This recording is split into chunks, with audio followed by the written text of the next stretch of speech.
Hello, sensitive souls. It is Wisdom Wednesday in December. It's December 5th already. Holy moly. And we have been smack dab into winter here in Michigan. It might be a little echoey. I am trying a new space, which is in my great room. The lighting was good in front of the window, but it's just not the same without the ring light, so I had to bring that out here. Anyway, it might sound a little bit weird. So I'm just doing an experiment here to see. I'm trying different rooms in the house, what makes sense, and you kind of have to have something clean in order to use the space. Granted, you're not going to be looking at my floor too closely, but it's okay. We do have dogs. So today's Wisdom Wednesday is actually going to be about memories. And did you know that you could change your childhood memories to improve your now and your future? And yes, this is a thing. And it's not just childhood memories, but it's actually your beliefs from the past and things that you came to conclusions of. Now, when I work with my clients, we work on this together. We dive in, we find out when they're feeling a certain way or some kind of issues going on currently. We can link them back to the past and find out where the root cause is. And the goal is to get to the root. Sometimes we can't always get there right away, but eventually we do. And the brain does update. Things are linked. So even if we can't get to the earliest memory, the brain will update with the correct information. And when I'm saying this is, you don't have to know the science behind it or anything, just know that it works. And I want to share a little story with you about a memory that came up for me the other day, and you might have a similar memory because it's just interesting what we do. So sometimes memories are things that someone did to us, an event we experienced that was unpleasant, or something that happened to us or around us, we witnessed. And a lot of those they can be traumatic or not. It doesn't matter how you rate it on a scale of 0 to 10 to be like, oh, I better change this one or that one. If anything is bothering you to any degree, whether it was maybe there's no emotion in it. Maybe you've done therapy for a few years and you have no emotion around a lot of things. That doesn't mean the memories are good. So you want to make sure your memories are good. So when you revisit a memory and you can notice that there's anything bothering you about that memory, there's something there to change, especially if you have a belief attached to it. So here's one that popped up for me. I can't remember what preceded it, but I've been doing a lot of my own inner work, which I always do. I am a personal development junkie in a way, but it's because when I know I'm stuck on something, I know there's something there, and it's usually ready to be revealed when a memory pop happens. So I don't ignore those. And when I say a memory pop, these are things that pop up that I haven't thought of. So have you ever had a memory where you're like, I haven't thought of that in years? There's a reason it came up. It's probably something that needs to heal. Now, if it's a super happy memory, you just uncovered it and yay, celebrate that. Remember it. I would write it down so you can embellish it a little bit, celebrate it, spend some time with it, and remember it and resource that memory. It's really good to resource memories. Now, when I'm talking about this memory for me, it popped up somehow this week while I was thinking about something. So the memory is I remember going and making friends with girls when I was like 10, 11, 12 years old. We moved to the country and I wanted a horse really bad. Like I always loved horses as a kid. Now, I didn't have a horse. We never got a horse when I was a kid. I know my mom says I wish we could have. We moved around a lot. It just wasn't feasible at the time for a lot of reasons. And I didn't get one. I gifted myself a horse in my 40s, but that's not the story. The story is I made friends with girls who had horses because I had the desire to have an experience with these animals because I love them so much. So it's like, oh, you have a horse? Oh my gosh, I want to be your friend. And this is what kids do. However, here's the caveat for me. I made it mean something bad. I made it mean that I was being, and now this isn't a word I used back then, but in school, girls or kids would say, you're using them. I felt like I was using them in a way. And somehow I deemed it bad that I found a resource with these friends and it's not that I was just going to be their friend and I wouldn't have been their friend otherwise. I think I question that now, like, well, maybe I wouldn't have. But it turns out we developed a friendship. There was one memory, though, where I remember falsely saying that my parents were in the market to buy a horse because a girl had a horse for sale. And I was like, oh, yeah, my parents are going to buy me a horse. So I completely lied. Okay, so I completely lied. And I'm being completely transparent because it doesn't matter. This is something that happened decades ago. It's what it means today and what I resource it as meaning now and how that's impacting me now. It doesn't matter what it did back then. It didn't hurt anybody. Nobody was harmed in the process. If anything, I made a friend. I knew something about horses. I got to have a horse experience, meaning I got to see one up close. And I got to present the offer to my parents just in case they were going to say yes, which they did not. But it was an opportunity to get close to a horse, and that was what I wanted. I was fulfilling something that I really desired, and I found a way to do it. There's actually other little manifestations of horses like this over the course of my life. However, let's get back to the meaning here. What I made it mean was that I was using somebody, I was being manipulative, and that I was trying to get something that they had, and that somehow all of that was bad. Like I had some kind of a bad agenda or ill will or something. But I didn't. And after talking it out with somebody else, it's like, this is totally normal, right? It is. It's a totally normal childhood thing to do, is to resource. That's what, like, what's your favorite color? Oh my gosh, your favorite color is purple? So is mine. We should be best friends. I mean, this is what kids do. So what does that mean? Like, we base our life on the relationship that was like, well, that was my best friend. I met that person and they loved the color purple, and we just went on our merry way and became, besties or whatever. It's what we make it mean. So when I'm looking back at this memory for myself, it's the belief, and how I now know that is a memory to work on. And how am I going to do that? I am going to go back and I'm going to recreate that memory where I'm the one with the horses, and that I have people coming to me, and that I have what I want and I desire, and I'm having wonderful experiences with horses in my childhood. Not that I had to go get them from somebody, or that I was lacking in some area, but that I was getting everything that I wanted, that I had the horse rides that I wanted, the trail rides, the sitting in the field with the horses, the touching their fur and petting them and playing with them and hanging out with them whenever I want. Now I get all of those experiences now. I did manifest that for myself, totally. And I can tell you the story about how that all came about back then, which was, 8 years ago. I've had Cisco in my life, and I did a whole manifestation project for myself on it. And it wasn't some regimented course I went through, which I guess I could make it into some kind of a little course that anyone could do. That is kind of on my thoughts lately. But anyway, I digress. The fact is, I can change that memory. So how is that belief and that experience impacting me now? Well, I'm not exactly sure, but I do know that when I reach out to people, private message, who I don't know really well, and I want to talk to them about, like, hey, I heard you talking about this, and I wonder if you know that I offer this type of service and that I might be able to be of service to you. Would you like to have a conversation with me? I notice for myself, when I do that, I feel awkward. And not just awkward in a way that I'm intruding, but in a way that I'm doing something wrong. So I have somehow made it mean when I reach out to people that have something either I desire, or like I want to be their friend, and or I want to be, in this regard as an adult, I'm reaching out to somebody, maybe it is I just want to be their friend. Either way, whatever. If there's no agenda attached, or not an agenda, I don't want to call it an agenda, but when I'm reaching out to somebody who I think might be a really good fit to work with me, and they've been struggling, or they have expressed a desire to work with someone like me, that is where I know it's impacting me. And it's impacting me in other ways as well. It's not just business, it's everywhere. How we do anything is how we do everything. So I'm going to say it again. You've heard me say this before, but I'm going to say it again. How we do anything is how we do everything. And if my mind is referencing a childhood memory from 10, 11, 12 years old, where I felt like I was bad, doing something wrong for befriending others who had something that I wanted so I could have that experience, and I made it mean bad, that is carrying off into I have a cat. I don't know if you can see maybe a little bit of his tail, maybe here. I don't know. Anyway. So moving on.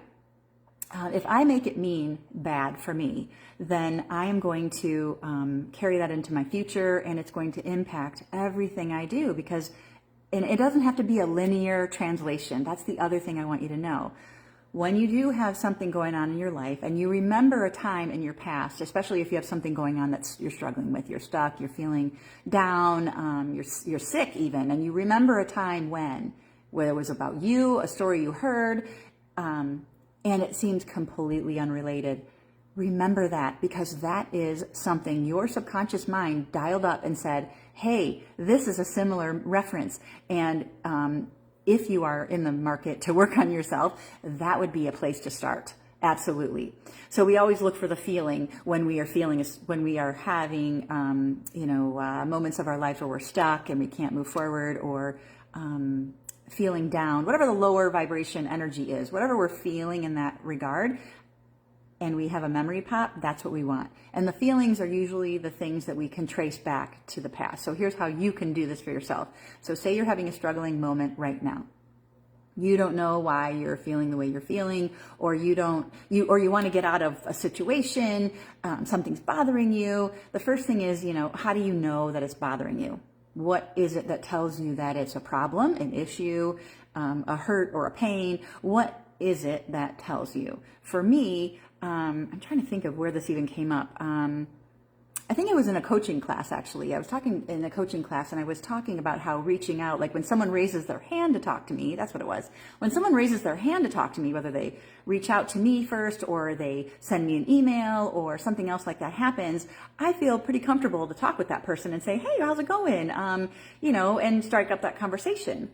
But if I'm the one reaching out first, that's where the awkwardness is. So that's where it started. And that's what, this memory came up, and I was like, interesting. And, that's not related. I was talking about horses and things. I have a cat rubbing me back here. You probably can't see it. But anyway, so if you see my face do something weird, it's because I wasn't expecting that. So anyhow, so you go back and you find the feeling of the situation. So first you're asking, how do I know this bothers me? How do I know it's a problem or an issue? So for me, it was, I know I feel weird when someone doesn't initiate first. And I feel like I'm not even just intruding, but I feel like I am doing something wrong. That's like the bottom line for me. If I'm doing something wrong, then I don't want to do it. And it feels awkward, forced, and I feel like then I'm being manipulative and, whatever. That all goes together. There's a link there between using, manipulating, and doing something wrong. Those are the three things. So those are the feelings that came up for me, and how do I know? And then the feeling I get around that for me is, what is the feeling? Like kind of anxiety and kind of an icky, yuck feeling. So we'll just stick with those two. So think for you, what is a challenging situation or a situation right now where bothers you? You're stuck, you're feeling a recurring situation happening. How do you know? And then tune in, what's the feeling? Okay, you have your feeling. For me, it was like kind of an anxiety, kind of a yuck feeling, and doing something wrong. And how do I know I'm doing something wrong? It's like a hesitation, like I don't want to do it. That's like another piece of it. So you take those feelings, you can pick just one of them or the ball of them, because there might be several. And maybe it's a sensation in your body, whatever it is, a feeling that you can say emotion-wise, or a feeling in your body. And then you just think, when is the first time I can remember feeling this similar way back in the past? And I would say go as far back into childhood as you can. And if you can't get there, that's okay. That doesn't mean it's wrong or you're doing it wrong, because I know that's a theme with a lot of people. I'm doing it wrong. It's because I think in school we were taught you got to do it right, and we're going to test you on it and see how right you are. Well, forget about all that, especially when I'm talking with you, because that is not a thing for me. So you're doing it totally right by feeling your feeling in your body, especially as highly sensitive people. We can feel, especially if we're deeply empathic, which most of us are. So feel the feeling, trace it back to that earliest memory, and then notice what pops up. Notice the memory. And just notice, not even just the memory, but notice the version of you. Who is he or she? How do they appear to you? What are they thinking and feeling in that version of them? So maybe you only go back so far as to like you're in your high school years or something. That's okay. Just notice what that is. Notice that version of you. Somewhere that part of you was shaped probably earlier on, but it's okay. You can work with that feeling. So one of the ways you can do this, and I've talked about this before, is like inviting the feeling into the living room of your mind. And then you invite that. You can actually find that in one of my guides from, I think it's September. I don't know the date right now, but you can look in the guide from the Facebook Lives that I did for 30 days, and you can find it in there. And it's inviting a feeling into your mind, and you just walk through sitting there with the feeling, and you allow it to be there, and you allow it to just you can have a communication with it. You can just not freak out, not react, just notice the feeling and notice where it's showing up, and notice what comes up, and notice how you can maybe make peace with this by even dialoguing with the feeling. What are you doing here? What do you need? What is happening here? Well, for me, in my case, with this belief or this memory with the horses and the friends in school, I believed something about myself. So maybe this feeling for you is trying to tell you something. So find out what that is, whatever the belief is that you're coming up with, or what you're noticing. Like, how do you know what's bothering you, and the feeling, and then work through either making peace with this feeling in your mind, or for me with this belief. Now, I would suggest, if you can, and not everyone can do this right away, and it's because sometimes we have resistance, so change the memory. If you have a memory that came up and you're like, ooh, I don't like that one, or I remember that, and ooh, that was not a fun memory, and he did this to me and he did that to me, are you able to change it? Can you take the emotion out of it? Or maybe you're like, oh yeah, I remember that kid. What a jerk. And you kind of laugh about it and you're like, it doesn't bother me. Okay, great. So you're probably more in a position to change that memory and change the actions in it. You want to change all the parts and the pieces of that memory, which is, whatever anyone did or said. You even want to go so far as like the tone of voice. If there's something there, somebody said something that really bothered you, and you can still hear their voice today. Well, sometimes it's really helpful to change it to a character voice that makes you laugh. Find some character like a Bugs Bunny voice, or anything else that makes you laugh. Maybe make it meow, and it can only meow like a cat, and that's all you hear, or a quack like a duck. That's all it does. So you change all the aspects of that memory, and you make it really good. You make it good. So when you revisit that memory, you're created a new memory. Now, if you have problems with this, again, like I said, it's probably because there's some inner resistance, and that inner resistance doesn't mean you don't want to change it. It means that there's a safety mechanism in place, that you've created a belief around this, and it is a survival pattern for you. And there's a part of your subconscious that's like, we can't change this because this is keeping you alive. Like that's how it's wired, in the best way to say it. So there's a way to shift that. There's different tools and techniques that you can do. I can help you out with this. You can put a message below. You can, hi mom. You can private message me. I just saw your note, sorry. You can private message me, direct message me on Facebook and say, hey, I saw you talking about this and I would love some help with this. How can you help me? You can also join my monthly group, which is coming up at the end of December. Or you can even come to the masterclass, which is on December 10th, Tuesday, at 12 o'clock Eastern Standard Time. So I'll put an event in the group and post it elsewhere for you to join. And you can learn a little bit more about that. I'm not going to dive into how to change memories, but you'll learn a little bit more about what I do with people, and also how to create fearless freedom for yourself as a highly sensitive person. That's the 3 keys to creating fearless freedom. So anyhow, I thought it'd be really important to tell you about this memory and how we all do this. And if you can change your childhood memories, and it doesn't mean you have to go one by one to do them either. Like, you might have a whole slew of memories that are kind of in the same category, and you're just like, oh my gosh, that's an arduous process. I can't do that. Well, you don't have to worry about it. Just find the one that has the most charge, probably. It depends. If you have a slew of memories and the one that has the most charge is an older memory, like meaning older, you're an older person or older version of you want to go to the earliest memory. Just go to the earliest memory, whether it has a stronger charge or not.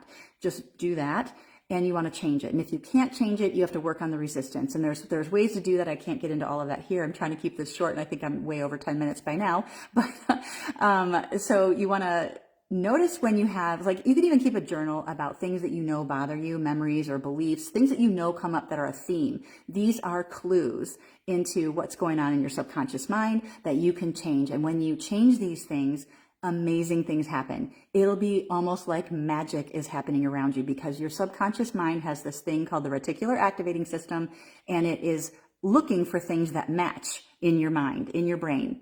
So when you change the things it's looking for, change the references that are there from your childhood to positive things, it doesn't mean that the things happened, it doesn't mean the things in the past didn't happen. And it's not wrong to change these, because your mind does not know the difference between reality. It doesn't know the difference between that and imagination. You can watch a movie and know that you're watching a movie while still getting the feelings of the fear of the movie, if it's a scary movie, or the laughter of the movie. You can feel all that enjoyment of watching the movie, but you know it's a movie, right? Same thing in your mind. Your mind doesn't know the difference, and it still can conjure up those feelings, and you can still attach feelings to new memories that you create and then reference those. You don't have to consciously worry about the referencing. Create the memory in your mind, put it in there, and your brain will automatically update and reference, but you got to work on these things. So I know it's a lot. I'm not trying to teach you like all the things that I do here. Just wanted to give you a little insight into how important your memories are and how they are shaping what you do, what you believe, and how you feel today. And the best news is you can change it, and it doesn't have to take that long, and it's not as hard as it sounds. And you don't need years and years of treatment or therapy or anything like that. So, but if you want some help, I'd love to help you. Reach out somehow here, message, email. I'm sure you're getting my emails by now, and I'd love to connect with you live. And you have a wonderful Wednesday. All right, bye-bye.